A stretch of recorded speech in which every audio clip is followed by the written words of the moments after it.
Hi, everyone, and welcome to Navigate Life Mindfully. This is episode 2 Dreams Do Come True. I'm Ron Demonay, and as we discussed last time, the goals of this podcast are fairly simple. One, show you how much more control we have over our lives than we think we do. We're not victims. And number 2 is to introduce some tools that allow us to navigate life day to day and make life a little bit easier. Help us to bring about the changes in life that we really want.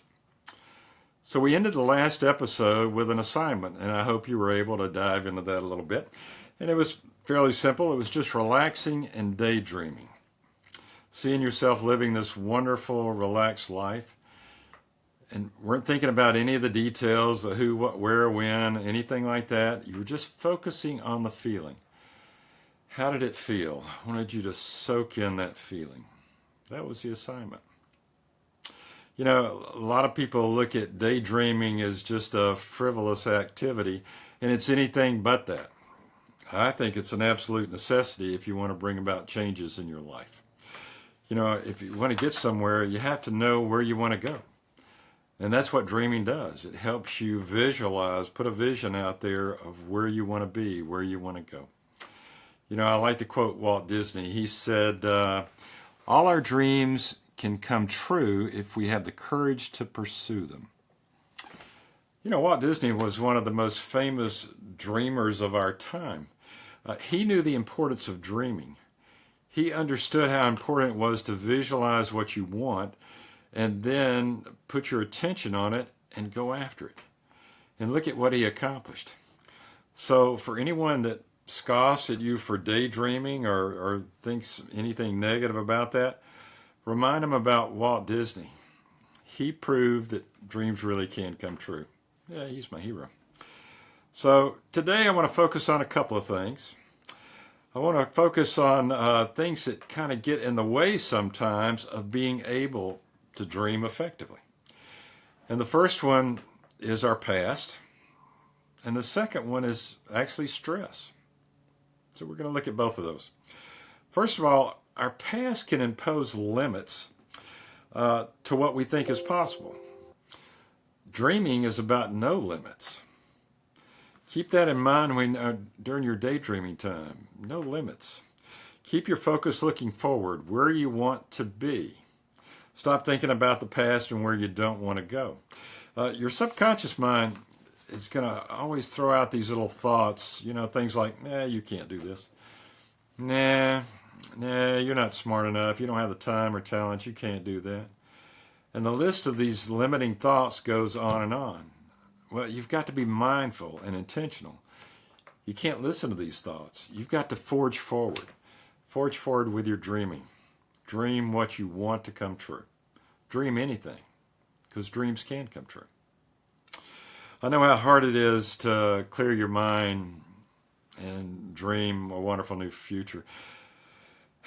During a dark period in my life, I was consumed by a lot of painful things, and dreaming was really hard. And finally, I just reached a point where I just couldn't take it anymore, and I said, I give up. Enough is enough. I will do anything. I'll do anything to get out of this state of mind. And so I set the intention right then and there. I was going to do whatever it took to get out of that. And so I set the intention to dream and to dream big. So I started doing things. I started reading books, thought leaders of the day. Some of them date back hundreds of years. I started going to seminars and workshops that focused on personal improvement. And so then I started building some healthy habits.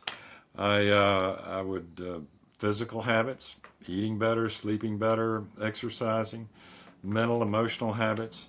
And then slowly but surely, setting that intention and following through with that intention, things really did get better.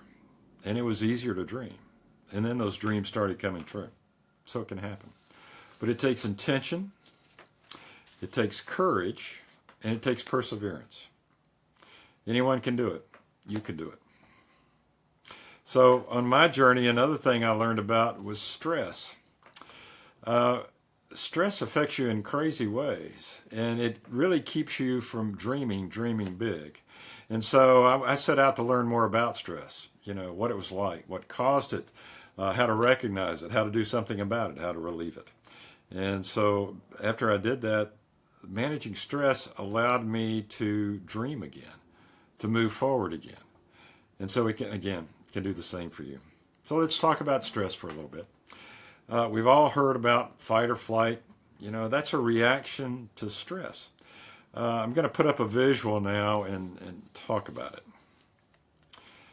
Our early ancestors dealt with stress at times. Their main concern was survival, finding something to eat or making sure that they weren't eaten. So physical dangers like a saber-toothed tiger brought on stress and their bodies reacted accordingly. Assuming they survived that physical danger, they quickly fell back into a relaxed state, a state of homeostasis, where all the body's systems were functioning normally, shaking it off, so to speak. I think everybody's probably ever seen nature shows where there's a lion chasing an antelope in some African plain somewhere. And then at the end, the antelope gets away, and it shows the antelope later looking around, realizing it's safe. And then it just starts shivering. It is literally shaking it off. It's shaking off the effects of being in fight or flight. Well, we don't have saber-toothed tigers today, but we have a lot more life situations that bring on the stress response. Interesting fact is the body can't tell the difference between a physical threat, like a man-eating tiger, or even a car cutting us off and almost running us off the road. And it can't tell that, and thoughts about life situations that are stressful, like being worried about money, how you're going to pay the rent, how you're going to put food on the table, pressures at work, relationship problems, etc. We have much more stress in our life today than any of our forefathers.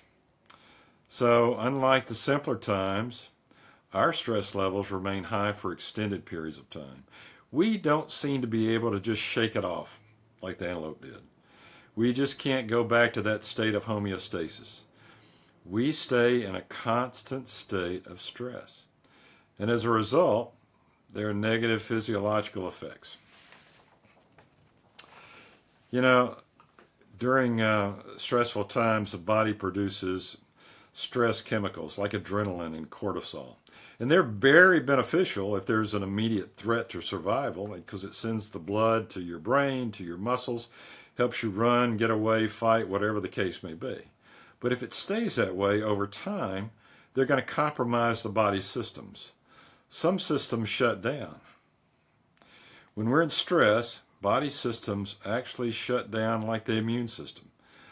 The systems that repair tissue in the body, your digestive system, even reproduction systems. So over time, all the stress can lead to things like high blood pressure, even heart attacks, chronic pain like headaches, again, digestive system problems, compromised immune system, anxiety, depression, the list goes on and on. So what we need to do is be able to consciously move out of stress and back into a state of homeostasis and stay there more of the time so our body can repair and heal itself. So it's important to understand the downside of prolonged states of stress, be mindful when it's happening, and then know how we can consciously move into that healthy state. So again, looking at when you're in fight or flight, you've got the adrenaline and the cortisol going. So what we want to do is we want to move into that relaxed homeostasis state where we've got the feel-good chemicals, the endorphins, the serotonin, the oxytocin, the dopamine. These are the things that help your body recover from stress and help you repair and heal your body. So from time to time, I'm going to introduce several simple ways to relax and de-stress. And there's no one-size-fits-all. Different people use different methods. So right now, I'm going to show you what I think is one of the most simple, the most basic ways to de-stress, to relax, to get into that state of homeostasis. And it's just breathing and then listening to your breath. That's it. So I want you to just sit comfortably for a minute. Just kind of close your eyes, let your eyes fall down, and just simply breathe. And I want you to breathe at a natural pace, a relaxed pace. Take deep breaths in through your nose, and then full exhales out through your mouth. Listen to the breath. Hear the sound of the air as it flows in, and the sound of the air as it flows out. Feel your belly expanding as you inhale, and then falling back in as you exhale. Just do this for a few minutes. And what will happen is you'll actually feel your body relaxing. You'll feel the tensions falling away. So it's a good tool to relieve stress.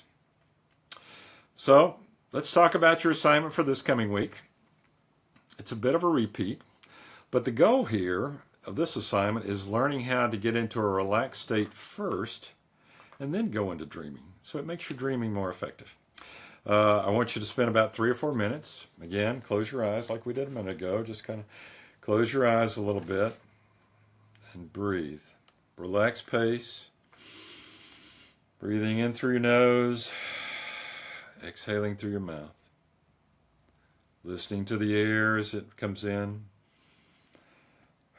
Listening to the air as it goes out. And just notice that tension falling away. And once you feel like you're totally relaxed, I want you to start your daydreaming again. I want you to just see yourself in this wonderful, stress-free life. And don't worry about, again, specific details. Just feel it. How does it feel? Don't overthink it. Try to capture that feeling. And then after a few minutes, you find yourself relaxed, smiling ear to ear. You'll come out of it, and who knows, things might come to you. Always keep a pen and a pad close by, so any ideas pop up, jot them down. If they come, they come. If they don't, they don't. Don't worry about it. Again, what we're trying to focus on is capturing that feeling, learning that feeling, so that you can recall it and bring it back anytime. So that's where we're going to start our next episode. I'm going to wrap things up for now. And as I said before, I'm going to leave you with 2 things that will change your life immediately, bring peace into your life immediately. First thing, be grateful. Be grateful for all the good things you have in your life. Remember, the more grateful you are for what you have, the more you will have to be grateful for. It's a state of mind. It's an energetic state. It's a state that brings good things into your life. Be grateful.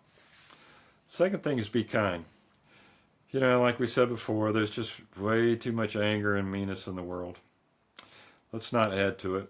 Let's show people a little bit of grace. You know, something for me that goes hand in hand with kindness is forgiveness. You know, when somebody upsets you for whatever reason, truth of the matter is, it's not personal. They're really not doing anything to you. They're just dealing with their own stuff. So if you realize that, then you can look at them and just be a little forgiving. Be forgiving and be kind. And while you're at it, be kind to yourself. You know, we tend to be really hard on ourselves. It's time to forgive ourselves. Everybody's doing the best they can. You're doing the best you can at any moment in time. Be kind to yourself. Kindness, gratitude, 2 things that'll make an immediate change in your life. So that's it for now. If you have any comments or questions, please go to my website, rondemonatecoaching.com, and leave a question, comment. I'll try to answer you if I can. Or you can just send me an email directly, rondcoaching@gmail.com. Again, I'll try to get back to you if I can. With that, I'll plan on seeing you next week. Have a good one. Bye now.